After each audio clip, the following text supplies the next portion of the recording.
Yeah, Solid Hill TDS, what's up? Yeah, come on. I.O.W. Sports Network, late night edition. Let's go. Come on. We about to raise the bar. Wild card mark. Everybody grab a seat, cause you know we about to spark. Late night sports talk. Modelo Le Cigar. Man, you don't wanna start. Wild card mark. We about to raise the bar. Wild card mark. Everybody grab a seat, cause you know we about to spark. Late night sports talk. Modelo Le Cigar. Man, you don't wanna start. Wild card mark. Hey. L Boogie with the hot flame, ashtray full of top names, little tree for your membrane. This the 9-hour time frame. I just snatched up a 6-pack, got my hands on a lid pack, whipping up a little batch of snacks. Yeah, man, I think I'm all set. Late night, can't sleep, go ahead and just tap in. Better grab you a cold one, and we about to get some laughs in. Wild card on the microphone, he'll hit you with a couple flurries. Y'all need to just strap in for some entertainment sports commentary. We about to raise the bar. Wild card mark. Everybody grab a seat, cause you know we about to spark. Late night sports talk. Modelo Le Cigar. Man, you don't wanna start. Wild card mark. We about to raise the bar. Wild card mark. Yo, what is going on? What's going on, people? How we doing today? Hope everybody's having a fantastic week. It's Wednesday. You know what that means, the last show of the week. And we getting down to the nitty-gritty, talking some sports, baby. Yes, sir. You know, it's an interesting NFL conversation going around, how to properly develop a quarterback. We'll talk about that for sure. And of course, because it's Wednesday, hey, Wildcard Mars top 10 NFL teams going into the week. You know, we always got to drop our little, I guess it's our power rankings, top 10 teams going into the week. We'll do that for sure. But you know, yes, sir. Man, what's happening? My man, Double J Jones, what's happening with you, Walter? Man, it had to crash out. That's what's up. Has anyone seen MJ? I talk to him every now and then. He's doing well. Yeah. So MJ's doing well. He's take care of business, man. Still trying to, navigate life after having a TBI. So, but no, MJ's doing well. Oh, that's what she. Hey, speaking of which, shout out to my man Double J with the nice segue. Hey, let's talk about it. Dodgers win World Series number 8. They win World Series number 8. And we just got to talk about it and be real and be frank. Yankees blew this game. You're up 5-0 in the 4th inning. You literally had all the momentum. Even MVP Freddie Freeman, who's been hot this whole World Series, he had trouble starting to get into the groove of things. But that 5th inning, once that 5th inning came, you gave that World Series to the Dodgers, man. Now, granted, the Dodgers was up 3-0. The Yankees took care of business last night, but you couldn't recreate it. You were not able to follow up what you did last night and to turn it around into a victory this week. It just didn't happen. And it started in that 5th inning. I got to say this. For those who've been watching the show the last couple of days, I was telling the truth about Aaron Judge. Aaron Judge, once he gets to the postseason, he disappears. He showed up last night, and I was having a conversation. I was like, maybe this is the chance for him to get out the slump. And bat-wise, he did. He came out, hit the 2-run home run in the 1st inning. I'm like, see, that's Aaron Judge that the Yankees fans been waiting on. That's what they've been waiting on. And you know, on the offensive side of the things, I say the last 2 games he's had his better games in postseason, in all of postseason, because it ain't been good. It ain't been a lot of success for him in the postseason. Go look at his numbers. He's been just dreadful, batting 192, 193 in the division rounds, in the championship rounds, respectively. That was his first World Series appearance. He did not have a great World Series. He had a solid game 4 to help, you know, stay off elimination for one more night. He had a better game 5 tonight, but overall, he did not have a good game. Then the 5th inning comes. He makes the critical error that most outfielders cannot make, and it's taking your eye off the ball. Can't do it. You absolutely cannot do it. I mean, you literally just fumbled the ball. It's a routine out. It's a routine out. And then literally that was like that 5th inning for the Yankees was an inning from hell. Because not only did you squander your lead, you let the Dodgers literally take all the momentum, and they took it all. They took it all, had it all. All the momentum was with the Dodgers in that 5th inning. The Yankees helped them out big time. 2 people got on board because of errors. Obviously, the drop catch from Aaron Judge doesn't help. Just fumbling, bumbling, stumbling in that 5th inning. It was a disaster. And the moment that it happened, I said, "Oh, that's it. That's it." The moment that the Yankees fumbled that 5th inning, that was it.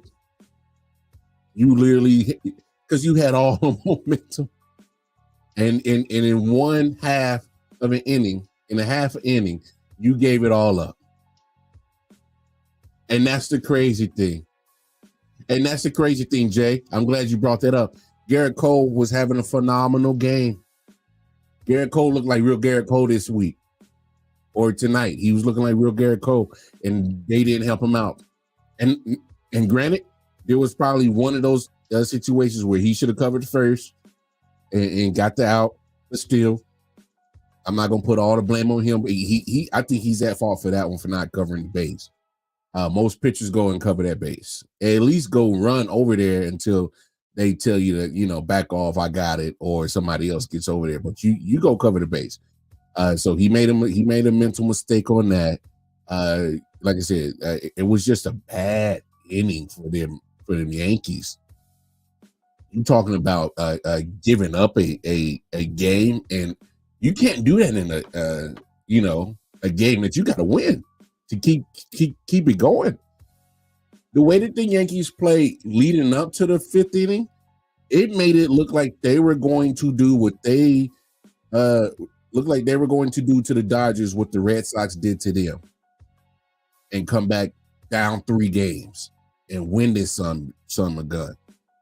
I mean, literally, bats were going great. They weren't being silly on the defensive side. Garrett Cole was looking like the ace that he was, and I was like, wow, there's no way that the Dodgers. Oh yeah, we'll be going back to LA for the last game 6 and 7. That's what I literally thought that. I was about to tweet it. I was literally about to tweet it, and then all of a sudden, here comes the blunders. I said, "Oh, let me back off this tweet. Hold up, hold up. Wait a minute. Dodgers said we winning business, standing on business." But leading into the World Series, I had a conversation with my bros on the Man Cave Sports Podcast, my man Double J, Mike T, on who had the most pressure to win. And I thought it was the Dodgers anyway.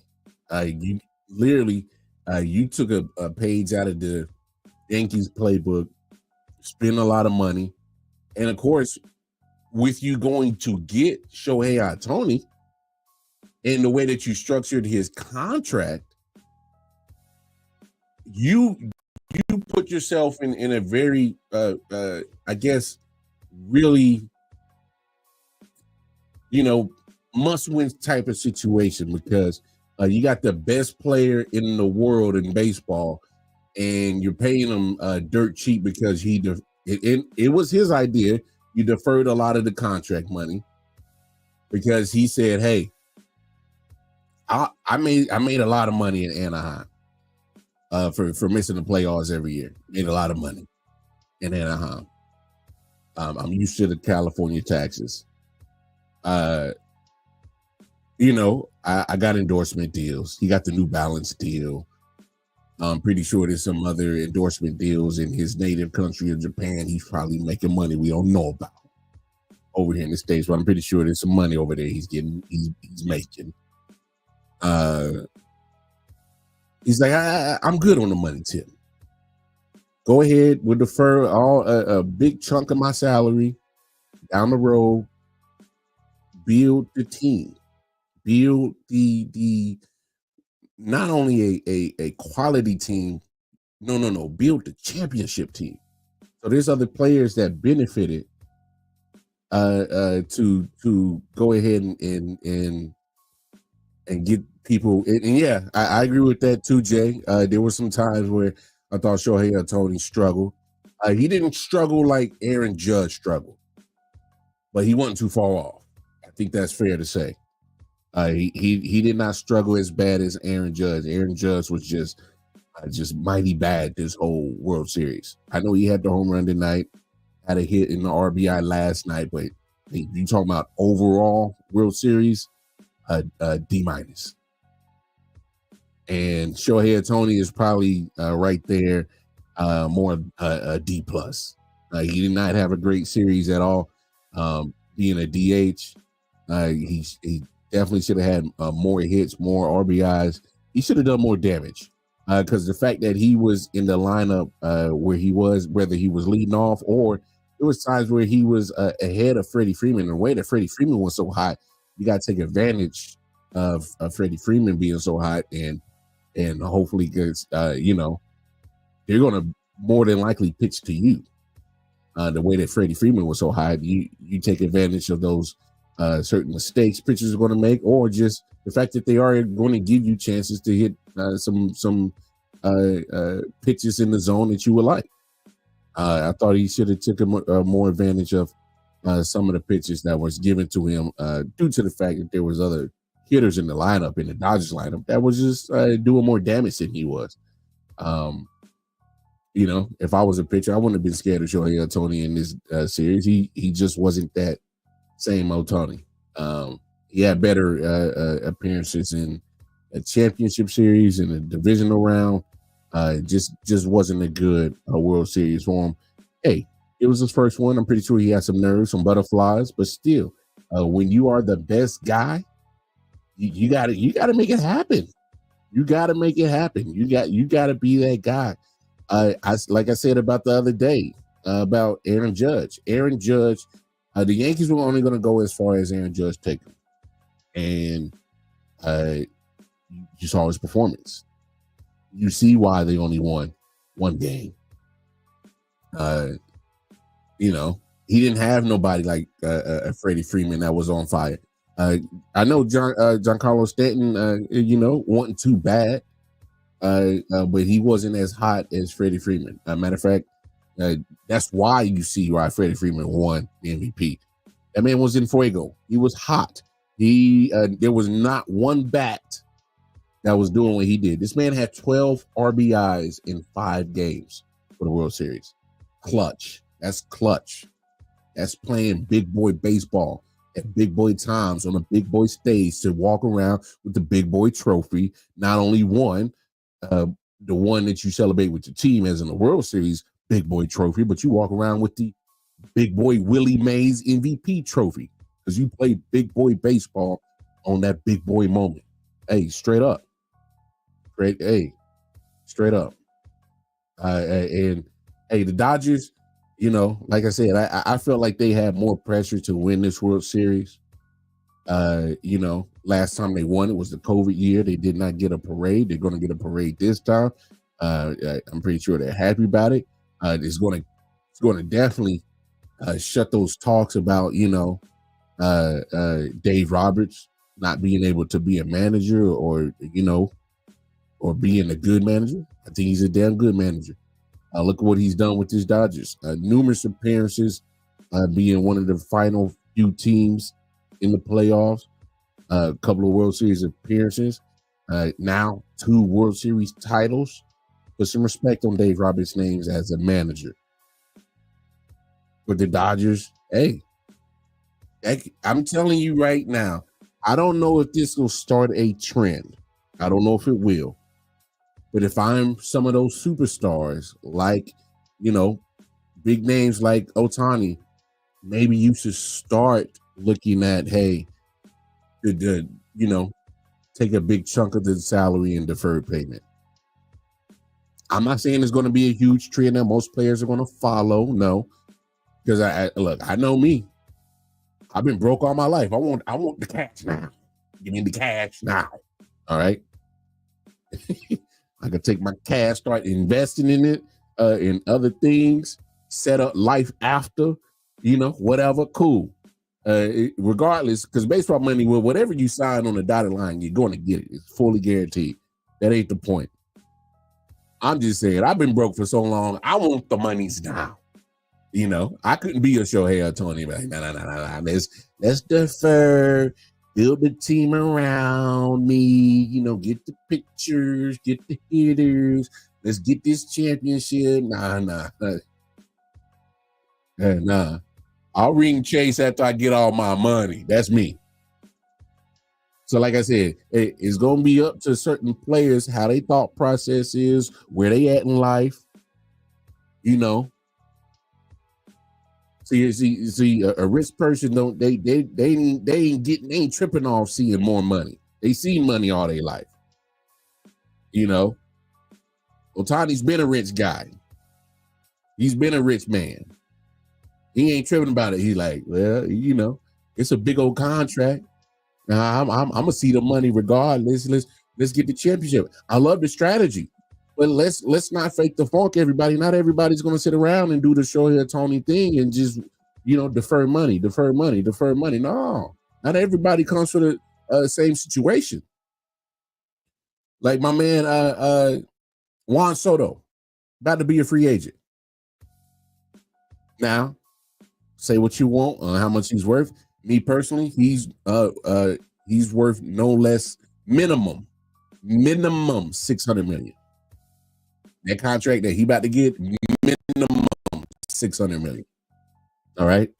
Do I think he's a $700 million man like Tony? No, I don't think so. He ain't cheap though. He ain't gonna be cheap. And of course, he wants to stay in New York. He wants to stay a Yankee. Now, after losing this World Series, I'm pretty sure he wants to get the deal done with the Yankees, try to run it back, get back in the World Series, and hopefully win it. Let's see. But for me personally, if I'm the Yankees, I resign Juan Soto. Because Juan Soto, you know, solid regular season, but he did some good damage in his postseason. He did some good damage. I think you got to, Jay. I think you got to. The reason why you got to is because you need other people. You need him. You need Stanton. You need Gleyber Torres. You need Volpe. You know, all the other guys in the lineup not named Judge to pick up this roster when Judge disappeared. Juan was one of those guys. I think Juan Soto had a great postseason. Him and Stanton, they were able to hit some clutch hits, some home runs when your man Aaron Judge was just disappearing, playing background, bullshitting, counting his money. I don't know what he was doing, but he forgot to play baseball for the majority of this World Series. I mean, literally. That man struggled hard, struggled heavy. There's no way I can sit here and the thing about it is with Juan Soto, he's still young. If I'm correct, Juan Soto's still what 20, 25, 26? Still a young whippersnapper. Yes, I said whippersnapper. That's showing my age, right? No, Juan Soto is still relatively young. Like he's still young enough to sign like almost like a 6-7 year deal, or still turn around and get another big bag after that. You know, some of these baseball players play to damn near 40, so he got the chance to still mess around. Yeah, he's 26. He could sign like literally like an 8-year deal, be 34, and then mess around and sign another big ass 6 or 7 year deal at 34 years old and still be able to cash in another big ass check. So regardless of whether Juan Soto goes to the Yankees or goes back to the Yankees or not, he's fine. He's about to get a big ass check. He's about to get a big ass salary because if the Yankees are foolish enough not to re-sign him, which I doubt that they are, let's not forget they are the Yankees. They have never been scared about paying people. They've never been scared about outbidding other teams. They've never been scared of that. I just think there might be another team that might, hey man, 26. He's a baller. I think there's definitely gonna be some teams to try to lure him away from LA. I'm sorry, from the Yankees. There might be some teams who ain't worth a damn that might throw some big money at him. Look, I don't know if the Marlins would do it, but teams like, for example, just teams like that, they're not going to win no championship no time soon. Trash ass team, trash ass organization, but they still got to sell tickets. Think about the demographic of the Latino demographic that Juan Soto could bring to Miami. They ain't gonna win nothing, but he can help bring tickets, help sell. That Latin community down there in Miami, Soto. They would absolutely love Juan Soto. He'll be the number one selling jersey. He'll fill up them stands. Get their money off that parking. Get their money off the cervezas being sold. So it'd be an economic boost if you bring Juan Soto. I'm not saying Miami would do it. I'm just saying there's other teams that just going to be in a bidding for Juan Soto for other reasons besides baseball. Like I said, Miami will be an economic boost. They're not going to win a damn thing, but damn, he could help boost the economy down there in Miami. Hell, Boston. You think Boston's going to sit around and just keep, bumbling and not make the playoffs every year in, year out? The last 20 years, they've been used to winning. It took them almost about 80 plus years to finally break the curse, but the last 20 years, they've been one of the franchises that's used to winning. You think they're just going to keep sailing around and just not? No. Eventually, and plus it would make sense. You look at the right field for Fenway Park. You look at the right field for Yankee Stadium. Two of the shortest porches in all of baseball. Juan Soto, who bats left, that's a kid in a candy store. You got to think about things like that. Hey, let's get this guy in our ballpark. It's 162 games. You do the math. 86 home games. Let's get him at home for a big chunk of those 86 games, and hopefully he can knock a good amount in right field. I mean, it's hell. Why not? If I'm Boston, I would. Come on. Then you can say, oh, I took one of your players, Yankees. They can't stand each other. Rivalry. You damn sure want to play the arms race with them. You put Rafael Devers and Juan Soto on the same squad in the same lineup. Now, ain't looking too shabby. Those are two good pieces you can build around. Two good pieces. I think Rafael Devers is probably 28, 29, somewhere around there. And like Juan Soto, 26. You got two solid people in their primes. That you know, can help resurgent the Red Sox. Yeah, 28. Rafael Devers, 28. So you would have two solid players in the middle of their prime leading the charge in Boston. I think Boston would probably be a place that would probably go after Juan Soto. I don't see why you wouldn't. Take away from your hated division rival and add to your team. You kill two birds with one stone. I'm pretty sure they're thinking about it. But no, what a disappointment from the Yankees, man. You had this game in hand, and you literally, it took you half an inning, just fumble it, literally. Depending on what the moves that the Yankees make off-season wise, you know, because it's also not a guarantee that they keep Giancarlo Stanton. He carries a hefty salary, pretty much just a DH. It's not like he's playing a lot in the outfield or you know, on the defensive side. So maybe Yankees think about moving off of him. Who knows? You definitely start asking for some money back. Look, I appreciate what you've done in the postseason, but regular season, you know, he's a strikeout machine. But for some reason, this postseason, he was better in the postseason than he was in regular season. Still, I don't know if that warrants the type of salary that he's carrying. Stanton's carrying a hefty ass salary. So maybe you think about moving on. I don't know. A lot of things to consider.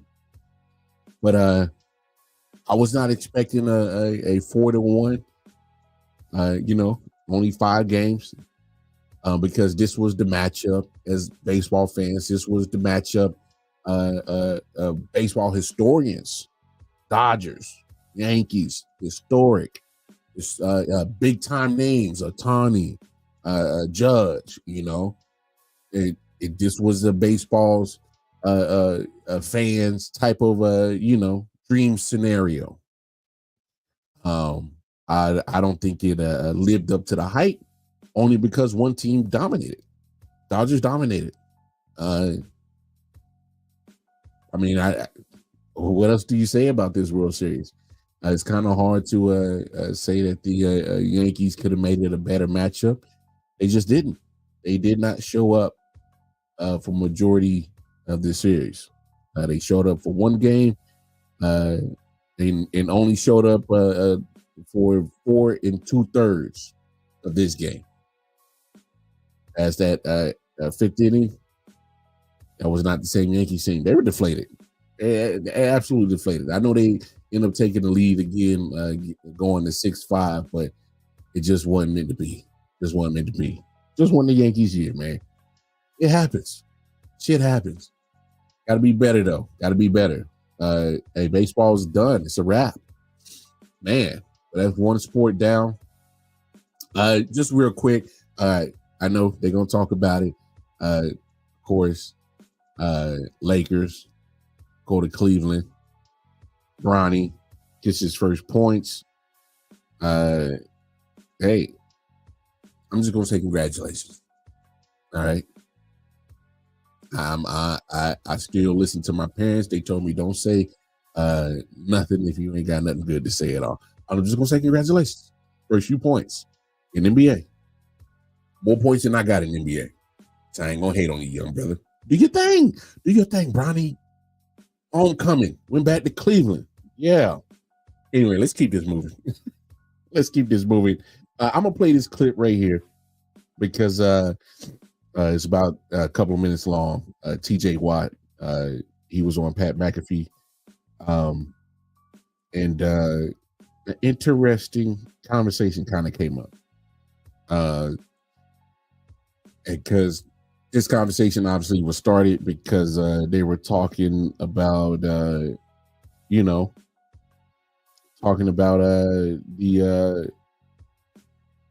Anthony Richardson situation. Obviously, with Pat McAfee being a former Colt, he follows the Colts, pretty faithfully. That's what he does. No knock on him.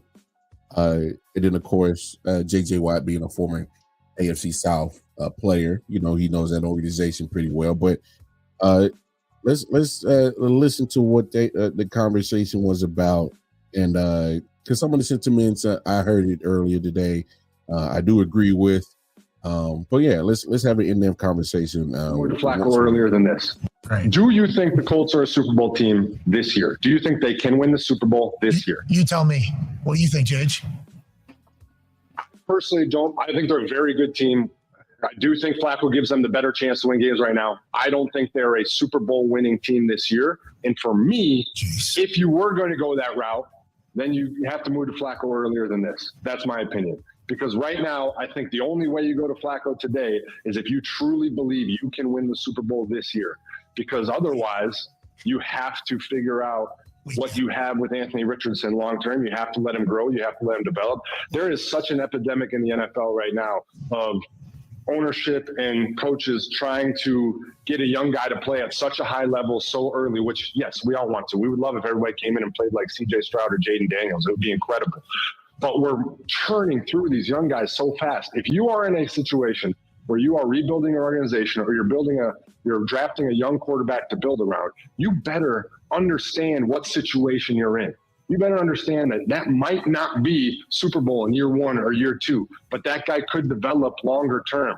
You look at Josh Allen's beginning of his career. He didn't exactly start out great, but you develop over time, you grow. Some of these guys need a little bit of time to step in and grow and learn and have growing pains. We expect everybody to be great right now. We expect instant gratification today. And that's just not the fact. You judge me off my first 10, 11 games in the NFL. I should have been benched. I should not be in the league. If I was a quarterback playing the way I played, I never would have made it to where I am because somebody would have benched me because I wasn't playing good enough.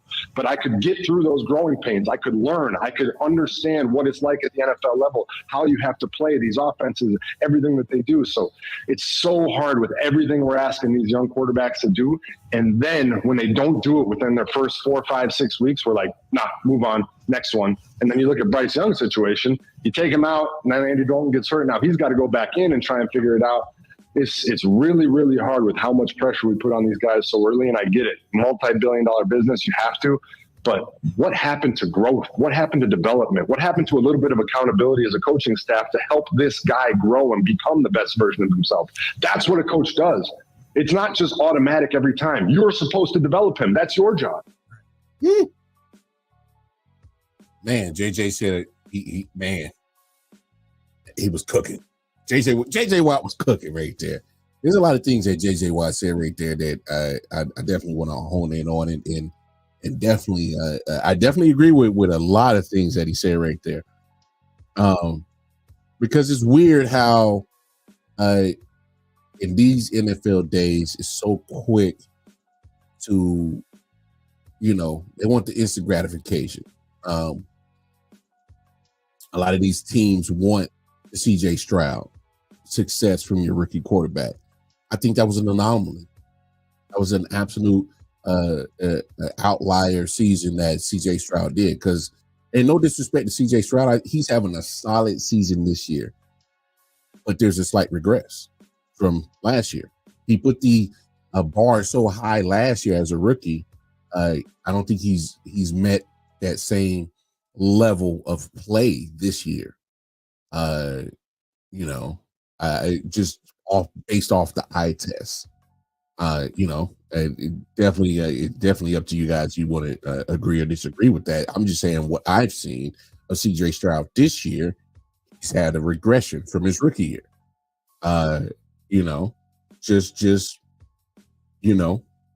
Just based off of what I've seen. It also doesn't help that Jaden Daniels is balling in his rookie season, and everybody wants to do that. Here's the thing about it. Obviously, everybody knows that when you are in the draft and you draft a quarterback in the first round, more than likely you are not a good team, especially if you're drafting him within the top 10. More than likely you are not a good team. All right. And you look at some of these teams where some of these players are going to. I mean, Zach Wilson. Zach Wilson was going to a bad team. He got drafted second overall. All right. Zach Wilson had zero chance of succeeding. Sam Darnold, same organization, drafted high. He was on a bad team, had zero chance of succeeding. Bryce Young went first overall, going to a piss poor team. He had no chance of winning. So there's one part of what JJ said right there where I think matters the absolute most. Realize the situation you are in. So if you're drafting a quarterback high, like a Bryce Young, you're going to have to develop him because he's getting drafted high. He's going to a team that ain't worth shit. Ain't much talent on that team. So the moment that you drafted Bryce Young, he's a big chunk of the talent that you got on your team. He's automatically the best quarterback you got in the room. Yes, are you going to start him? Of course. That makes sense. You're going to start him. I understand that. But you also got to understand that there's going to be bumps and bruises because there's going to be some learning curves. There's going to be some things that he's just going to have to figure it out. It also does help that you got to have good coaching. You got to have good coaching. My thing is we are so quick to blame the players for the lack of success for some of these trash ass teams that are drafted them high. We also need to be looking at the coaches. What is your coaching staff looking like? Are you with a coaching staff that develops, matures, helps these young quarterbacks? You can be a defensive-minded coach. Who cares? But you better have some good offensive minds in the building that can help develop him. You better have a damn good offensive coordinator that's going to be in the best interest of that quarterback. You better have a damn good quarterback coach to help him. So it's like you got to understand, you also can't expect great play from him if you don't have the coaching, don't have the offensive line, don't have the weapons. Those are three things. Those are three things. I know, tongue-tied myself. Those are three things that a quarterback absolutely must have to see any type of success. And not necessarily Super Bowl or, winning the playoffs, just success, as in being able to be a productive quarterback, I should say. Those three things. Because you got to protect them. If you can't protect them, I don't care if you Patrick Mahomes. Matter of fact, look at Aaron Rodgers.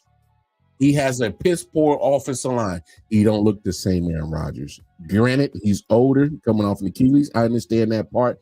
But hell, he not looking the same. Look, remember, matter of fact, Tom Brady, his last couple of years in Tampa Bay, his offensive line wasn't that great. There were times with Tom Brady where he would hike, and as soon as the rush got even started getting real close, he just duck and chuck. Just duck and chuck. Just get rid of the football. He'd rather duck and chuck, take the intentional grounding, than take the hit.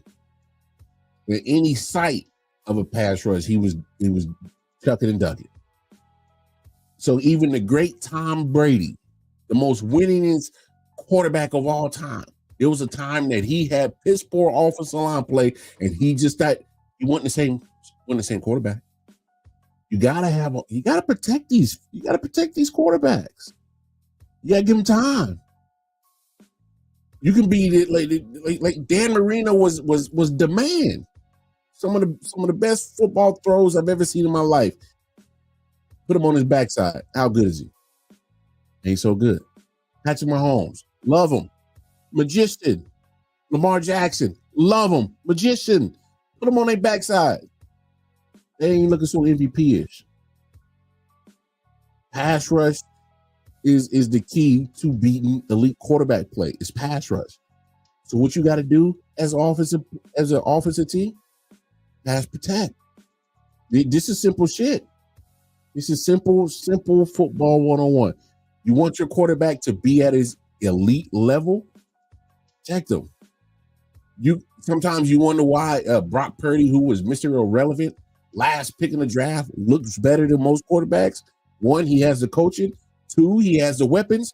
3, they more times than not, they protect him. That's why a guy like Brock Purdy can be the last pick of the draft and all of a sudden get the opportunity and get his time to shine. But the situation is a lot better than most of these other quarterbacks. He got the weapon, he got the coaching, he got the protection. I mean, it's literally is mind-blowing how when some of these teams draft quarterbacks so early, how do you not understand that you got to give the other 3 things to see the success? See, the Panthers did it the wrong way. They get the guy early. They get Bryce Young. They gave up the talent to get him. Gave away DJ Moore. Say, we don't need no wide receiver for this young quarterback. They did a piss poor job of protecting him because his offensive line is still trash. And what have you done with coaching? Nothing. You fired the one guy that drafted him. He had an interim. So he's had 3 coaches. And the new coach this year, Canales, he didn't have 3 coaches in 1.5 years. How's that breed success when there's no consistency, no continuity between quarterback and coach? Say what you want, people. I think the Packers have got the right formula. You have Brett Favre, Hall of Famer. You see he's getting close to the end of the road. They go ahead and get Aaron Rodgers. First round, late in the first round. They were like, hey, man, you got Brett Favre. What you doing getting Aaron Rodgers? He sits 3 years. Aaron Rodgers sits 3 years. As soon as they transition from Brett Favre to Aaron Rodgers, they don't skip a beat. Because you had time to develop Aaron Rodgers. He sat on the bench for 3 years. He sits there, learns the game, get the mental part. See, a lot of people don't understand the part about football. It's the mental part. The mental part. The physical part is only just a sliver of the football game. It's so much mental, mind play, mind plays, games, mental, tricks of the game. It's almost like playing chess. You're trying to find the matchup. You do this, I do that. I react to this, you react to that. It's a mental part of football that literally you got to get down as a quarterback. There's going to be defensive coordinators going to disguise coverages. Make it look like this pre-snap. Post-snap is this. You got to be ready for all that. That's why Tom Brady was so great. He knew how to. He knows how to read defenses. He's seen it all. That's why Lamar Jackson is getting better. He's seen year in and year out defenses of different types. That's why Patrick Mahomes is what he is. It's the mental part. It's that part. And when you're not giving these young guys the chance to see that, again, understand your situation. If he's coming in and he's the best quarterback you got in the room, it's going to be some struggles. He's going to get sacked. He's going to have turnovers. But you can't bail on him. You can't bail on him. I like what J.J. Watt said. Josh Allen, he struggled coming in. They didn't give up on him. Eventually, they got the weapons. Eventually, they got the right coaching. They got better at protecting him. And now you see the Josh Allen that you see now. You know what I'm saying? So it's like, you got to understand, like, didn't you go from Aaron Rodgers to Jordan Love? I was one of those people like, why would you get Jordan Love? Jordan Love, he looks legit. If the man stays healthy, you did the same thing that you did with the transition from Favre to Rodgers, now from Rodgers to Love. Like, come on. I just think there's so many different ways you can go about it. Patrick Mahomes, for instance, his rookie year, he set. He played one game. It was the finale against Denver, and the only reason why he played is because the Chiefs' playoff position was already set in stone. They couldn't move up, couldn't move down. Wasn't no point in playing Alex Smith. Alex Smith helped mentor him, helped, give him the game, helped bring his development up. So he was part in that development. Patrick Mahomes, he got the coaching. For the most point, they do a good job of protecting him. They give him weapons. He has those three things that help him succeed. And he sat for a whole year. Played that last game of the year just to kind of get his feet wet, see what you work with. He has some struggles, but then he also has some good plays. You know what I'm saying? So then when you see what the success that he's had since he's taken over as a starter since 2018, I don't think he would have had that same amount of success off rip, off gate, if he does not sit behind Alex Smith and learn. It's develop. Some of these franchises, you got to have patience. You got to have patience. Especially, and you want to get it right at the quarterback position. Because one, you see their salaries. They're the most highest paid players on the field. Two, if you get the quarterback position wrong, what else you getting wrong? Because the quarterback touches the football in every play, whether it's a run play or a passing play. He's handling the football. You know what I'm saying?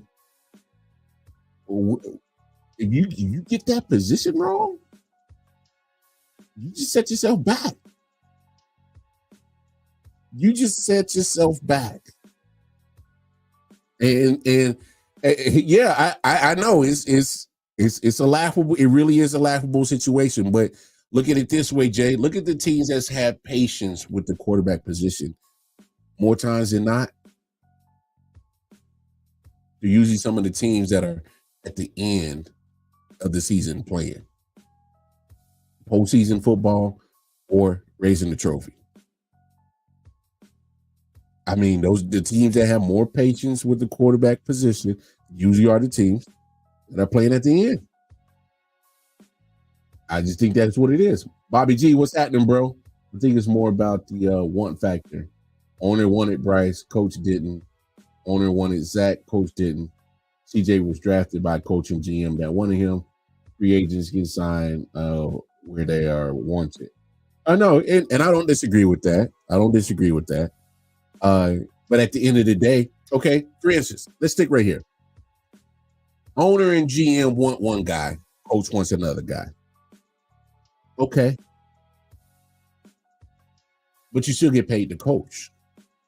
If you get the quarterback that you did not want, so be it. You still got to do your job as a coach. What does this guy do great that I can accentuate or, hone in on and make him elite at? What does he do well? Oh, well, for instance, Russell Wilson runs the bootleg and the play action like nobody else and throws that deep ball off the run. Well, as a coach, I noticed that. I'm going to make sure that I help Russell Wilson look elite at that. I'm going to make sure that we got the right guys on the offensive line. I'm going to make sure we're running the right running plays to get the running going. And I'm going to make sure we're running the right play action bootleg passes to make Russell look elite at that sort of thing. It's okay as coaches to have a philosophy, but damn it, if your players don't fit your philosophy, you as a coach have to change and understand and see what those players do best. And I'm going to make sure that my coaching style fits around the player, not try to fit the player around my philosophy. Matter of fact, as a coach, I don't think you should have a fucking philosophy. Get rid of it. I need to coach to what my players do best. if the quarterback that I have is the best in the room, what does he do best? I'm going to run my offense on what he do best, and then we'll come around and work on the things that he doesn't do well. My defense, what does my defense do great? Oh, we're run stoppers. Cool. I'm going to make sure we look good in that part, but I'm not going to sit here and try to make them a pass defensive team. We'll work on it. Accentuate what you do best, and then work on the things that you don't do great so that you don't get exposed. But I'm not going to sit here and say, oh my gosh, he's not fitting my philosophy. That's how you get fired. These quarterbacks make too much money. More times than not, they'll get rid of the coach before they get rid of the quarterback. More times than not. Not always the case. More times than not. Not always the case. So, I mean, it's just, you just got to do. You just got to do. When your wife gives you some generic stuff instead of what you wanted for Christmas, you still accept it. Don't act like it don't work. Just wait. Wait to the closet and stay there forever. Coaches feel the same. Hey, definitely a unique analogy. But I look, if wifey give me something generic, I'm gonna make it work. I'm just gonna make it work. Deep down inside, I'm like, yo, this is some bullshit. But I'm gonna make it work. Cause one, I ain't trying to sleep on the couch. That motherfucker hurt my back. All right. And I ain't trying to have that, oh, you don't appreciate me talk. I ain't trying to have that. I ain't. So I'm just saying, man. Hey, these coaches, you gotta. Hey, sometimes you just gotta work with what you got. Because at the end of the day, ain't nobody trying to hear excuses on what you ain't got and what you do got.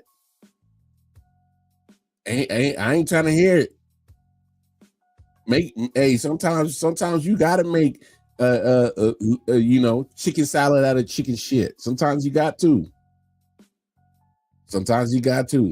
Hey, I've been in situations in my life plenty of times where I've been in a situation where I'm not in the best of situations. I don't have exactly what I need to make it, perfect like I would want to, because I'm a perfectionist at times. But I still make it do what it do, because you still got a job to do. I got a culinary background. I've been in some cases where I didn't have the greatest equipment, but I make it do what it do. Still make it do what it do. Got to get a job done. And these coaches, man, I just think some of the coaches, he's not fitting my scheme. He's not fitting my philosophy. Did you look at his tape in college or in high school? Because once you get to that level, you gotta really understand that he got something right that got him to this level. What was it? And let me bring that level of eliteness out of him on this day. And then we'll work on the other things so he doesn't get exposed. I'm just saying, at some point in time, you can't just try to keep making people fit your scheme or philosophy as coaches. But it does help when your coach and GM are on the same page. It does help. It absolutely does help. So to your point, Bobby G, hey, when your coach and ownership are on the same page, it looks a lot good. When they're not on the same page, shit can go south real quick. Patriots, Chiefs, look at the dynasties that they built. It's because the ownership and the coaching are on the same page. I'm coach, your ownership, I got my job, you got your job. We kind of stay out the way of each other.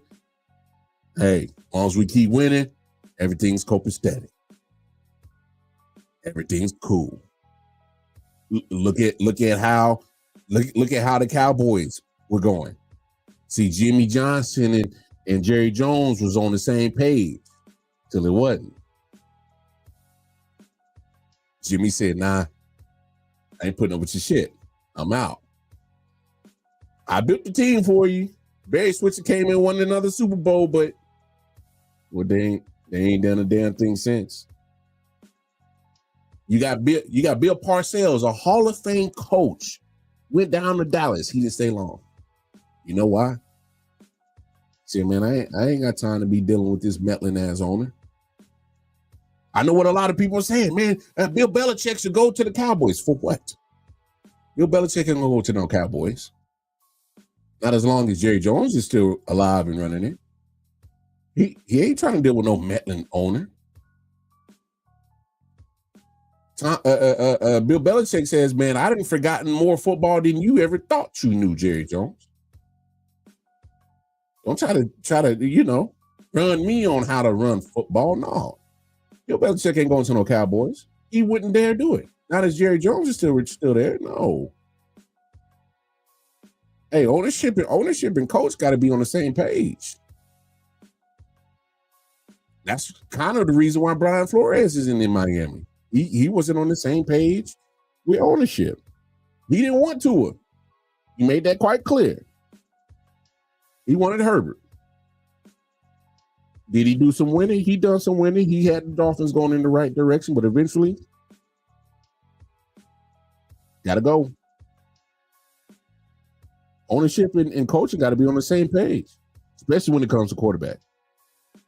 Because you gotta want to develop that position right. You got to get the right guy in that position. You just got to. Otherwise, shit goes down bad. Then you're gonna be jacked up. It makes a huge difference. Got about 5 minutes left in the show. We might go a little bit over. So what?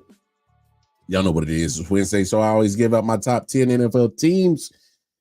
Number 10, Minnesota Vikings, down 6 spots from the week before. Man, they are on a 2-game losing streak. Not sure what's going on with them. I think it's starting to hit that Sam Darnold starting to hit that wall where it's like, it was all good 5 weeks ago, and he was doing all this great offensive game. Yeah, man, we caught on to you. Yeah. I think that's kind of what's happening right here. They're starting to catch on to Sam Darnold, and he's starting to hit a wall. But no, Vikings at number 10, still 5-2, still a good football team. Defense is there. But the only problem is that the offense is not producing as much as they were the first few weeks. So there's some times where the defense gets left on the field a little bit too much. And y'all know what happens when you leave your defense on the field too much. You get tired, and then eventually you start getting gas because you're tired. Number 9, Eagles, up 1 spot from the week before. Hey, when Jalen Hurts played like he did last week, that's the Eagles team that could be in the Super Bowl.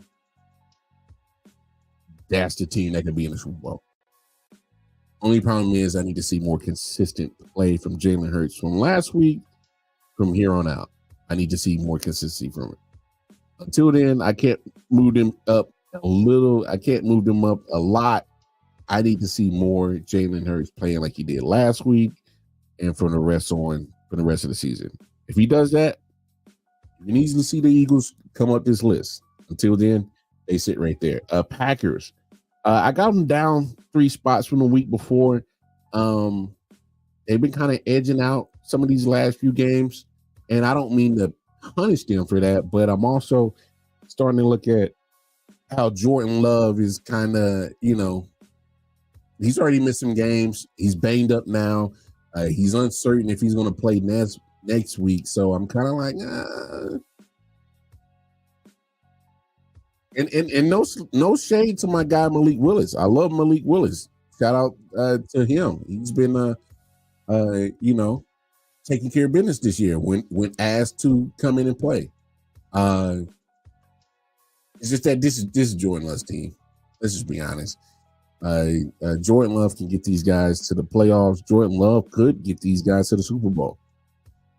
Is his body going to hold up? I'm starting to question that. I got to, but it's things like that when I'm like, ugh. Come on. Yeah, Malik Willis, man. Every time he's appeared in the game this year, he's played solid football. And I've been rocking with Malik. I thought he kind of got a raw deal in Tennessee. And look how Will Levis. Anyway, let's move on before I start saying some others. Number 7, Steelers up 2 spots from the week before. I know a lot of people questioned Mike Tomlin putting in Russell. I know it starts off kind of shaky. It does. I can admit that. It's the second half of Russell Wilson that's been balling. It's the second half of those football games that Russell Wilson is like, no worries. I'm still cooking. No worries. And he's been the second half cook. And he's been doing well in the second half these last couple of games. So I definitely give him props on that.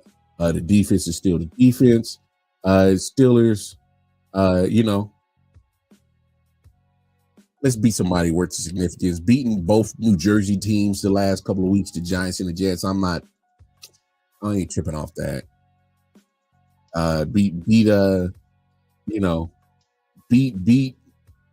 Beat Baltimore. Beat Houston. Beat Kansas City. And I'll go full in belief of the Steelers. But Mike Tomlin, you were not wrong about Russell Wilson. He said, "I owe Mike an apology." But I will say this: those that question Mike Tomlin going to Russell Wilson, I just got to say this. You should have seen once Russ was going to get 100% healthy, he was going straight to the starting position. Mike Tomlin made no bones about it. From training camp on until Russell got hurt, he kind of made it seem like it was Russell's job to lose. He always said that Russ was going to be my number 1. Justin Fields is going to learn, be my number 2. And Justin Fields, I know he led the Steelers to a 4-2 record. But there were some plays that he left on the table. Absolutely, there's some plays he left on the table. Did not play his best football. Did not play losing football. But he also, to an extent, did not play a lot of winning football, I should say. I get it. 4-2 looks good, but you go with the proven guy. And this goes back to what we're talking about with development. I don't think Justin Fields got the chance to really develop in Chicago. He was in a shitty situation. No offensive lines, barely had any weapons. They finally started getting him weapons when he was on his way out the door. A great minds think alike. I think that was one of the things. I think that helps with developing of Justin Fields because you see the talent there. But you want to, hey man, you didn't have the best situation in Chicago, but you're in a better situation right here. All right, look at how the franchises are run. The Steelers have had 3 head coaches pretty much since 1969. 3. The Bears probably had 3 coaches in the last 3 years. I'm being facetious, but. Eberflus, there was somebody else before him and somebody else before him. They probably had 3 coaches in the last 10 years. That's probably more accurate than anything. So, I mean, it's just look at how things, and Justin Fields will be the quarterback of the future. Not sure how far they go with Russell Wilson past this year, but you go ahead and you let Justin learn because he did not get that chance in Chicago. He was thrown to the fire. He was the best quarterback they had on their roster, and the roster wasn't good. So he's just out there trying to survive. Oh, survivor! That's what it was. Number 6. As we get back to the top 10, I got the Buffalo Bills up 2 spots from the week before. Dismantling of Seattle. I don't know how much stock I'm gonna put into that because Seattle is a very kind of weird team to gauge to me. One point they look good, and then the next point they look like straight trash.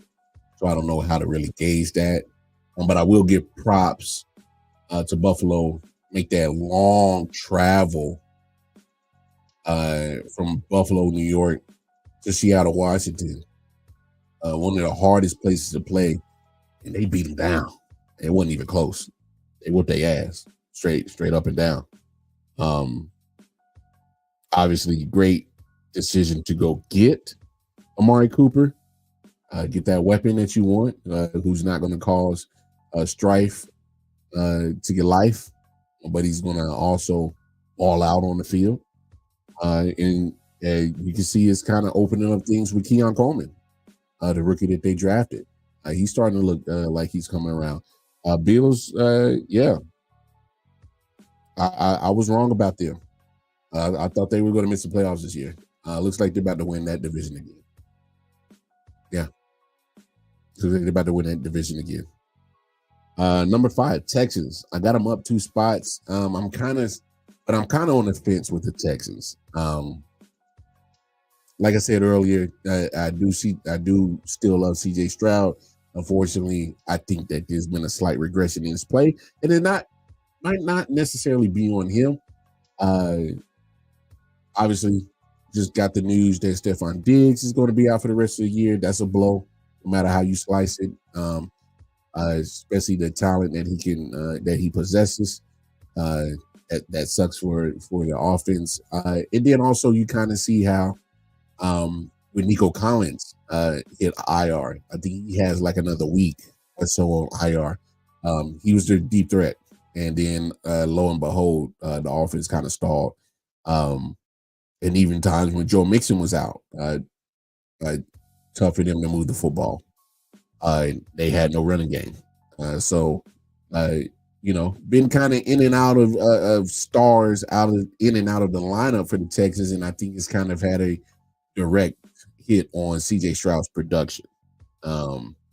Luckily for him, he has a great team around him that so much talent on both the offense and defensive side, especially the defensive side, that a lot of that stuff kind of gets masked over. A lot of people aren't really paying to the Texans because they keep winning, because they got a damn good team. But CJ Stroud hasn't been able to recreate the magic from his rookie season and throwing it into a sensational sophomore year. He's more having a safe sophomore year where it's been okay. It hasn't been special.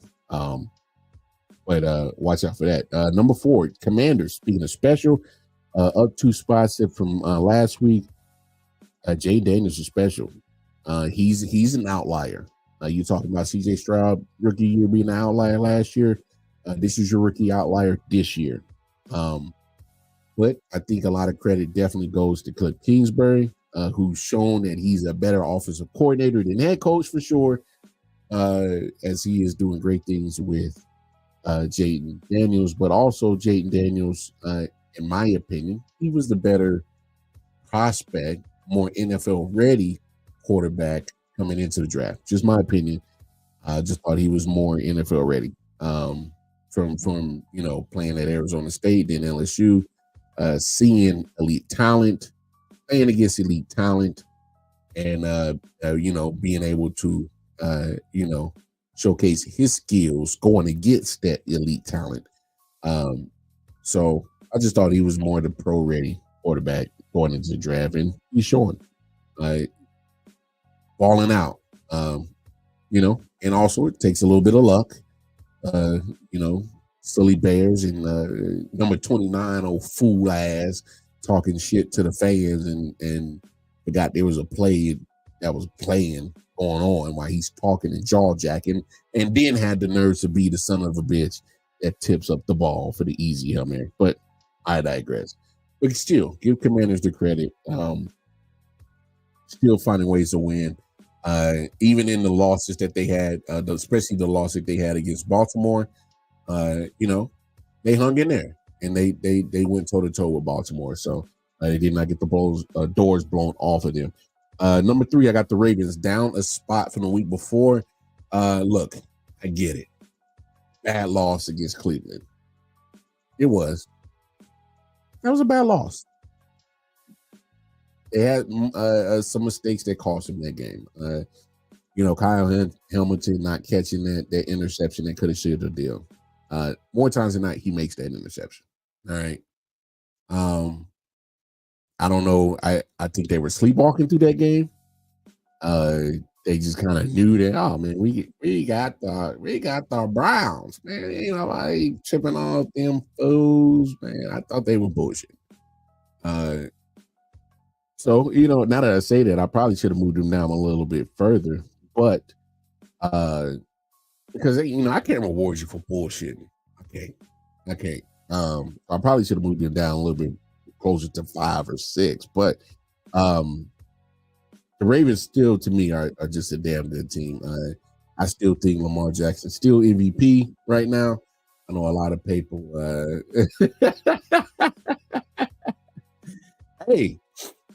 But credit to Jameis.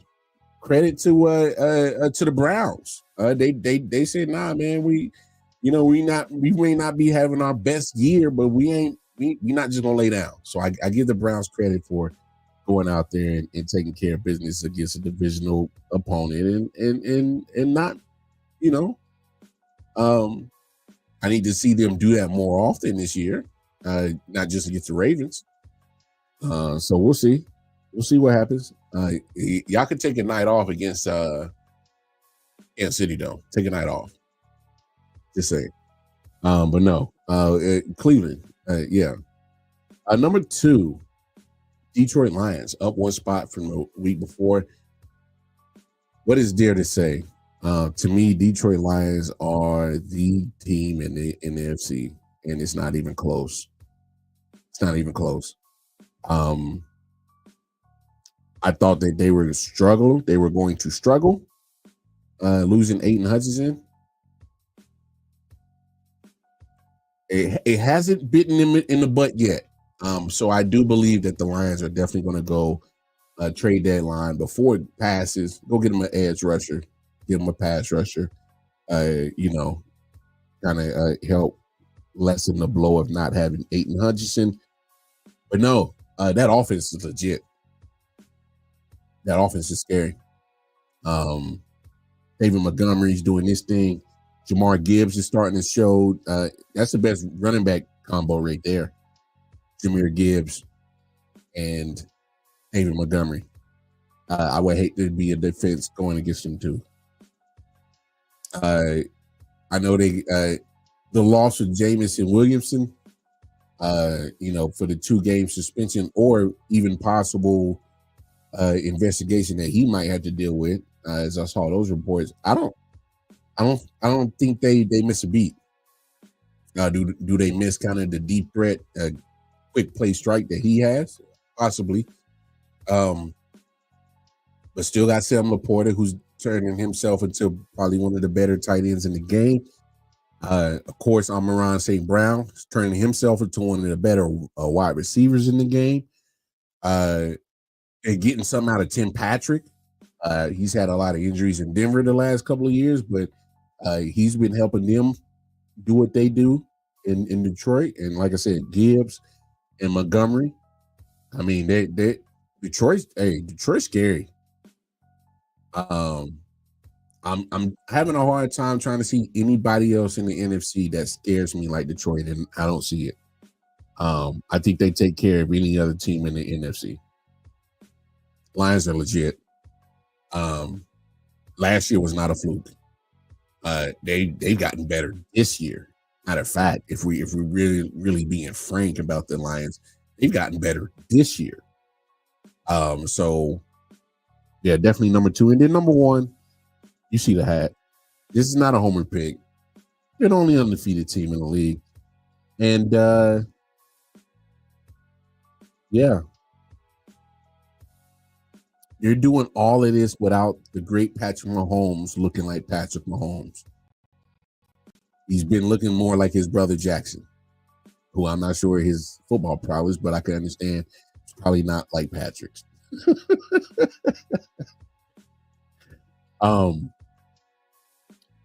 There's been flashes of Patrick Mahomes looking good. I will say Travis Kelce kind of broke out the shell and started to look good last week, doing his thing.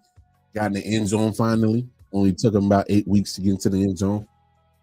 Almost had 100 yards. A few limited plays that they had DeAndre Hopkins in. Made a great catch in the first quarter. On the first drive, that was pretty good. Even Patrick Mahomes admitted himself there were some plays that he should have thrown the ball to DeAndre Hopkins because he was wide open. Please and believe. I think they'll rectify that. There's going to be some more production from DeAndre Hopkins coming up soon in these next few games. Believe me. Kareem Hunt, wow, what he's done so far, doing well for the Chiefs. His return back there. But guess what, guys? This ain't about the offense no more in Kansas City. This is about the defense. That defense is special. Mahomes gave up an interception, and the Raiders were inside the 5-yard line. 4 plays later, the Raiders was giving up the football. Got shut out by the defense. 4 plays stopped. Give us the ball back. Literally.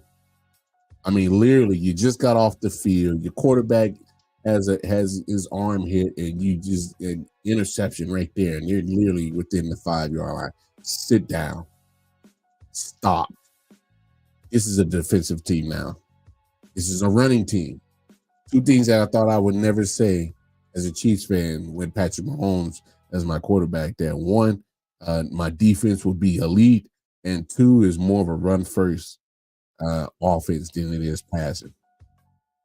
I thought I would never say that with an Andy Reid coach team. Andy Reid don't like running the damn football. But no, Chiefs number 1 right there. Man. Hey, appreciate everybody tapping in with your boy. I know I went a little bit over on the show today, but it's all good. It's my show. I do whatever the hell I want to. Last show of the week. Like I said, I'm trying to get consistent being here on Monday, Tuesday, and Wednesdays. I'm trying to get better at my time that I go live because I be on CP time like a motherfucker, dog. For real. I usually try to shoot around 11:05. But sometimes I might, depending on the sports events that I'm watching, I might get on about 11:30, 11:45. Kind of took my time tonight watching the World Series, watching the post game of that. And of course, like to get a little tidbits of information to help with the show. So, hey, man, if you like what you saw, like what you heard, go ahead, I.O.W Sports Network, all the social media platforms at the bottom of the screen. Or right here, you want to tap in with me personally. KC Wildcard, that's the Twitter page. You know what it is. Hey, man, had a great time. Appreciate everybody in the chat. My man Double J came through, hollered at me. Of course, my man Bobby G. Always, hey, y'all make sure y'all tap in with me and Bobby G. We do the post game on every Thursday nights. And then we also got the Audible podcast on Friday nights. So make sure you like, share, subscribe to all that information right there. Saturday, 613 Freight Productions with my boy Jay Jones. We got a lot of content over there as well. Whether it's D-Man K Sports Podcast, Moco Center. That's my bro for sure. But hey, man, I'm gonna get up out of here because I need to get my butt in bed. It's already 1:13 on this side of the world for me, and I got working on one. So, hey, man, it's been real. Great to chop it up with y'all. I don't know where to find me. Until then, take care of yourselves. Take care of each other, man. Peace. Yeah. Solid Hill TDS, what's up? Yeah, come on. Yeah. I.O.W Sports Network, late night edition. Let's go. Come on. We about to raise the bar. Wild card mall. Everybody grab a seat, cause you know we about to spark. Late night sports talk. Modelo cigar. Man, you don't wanna start. Wild card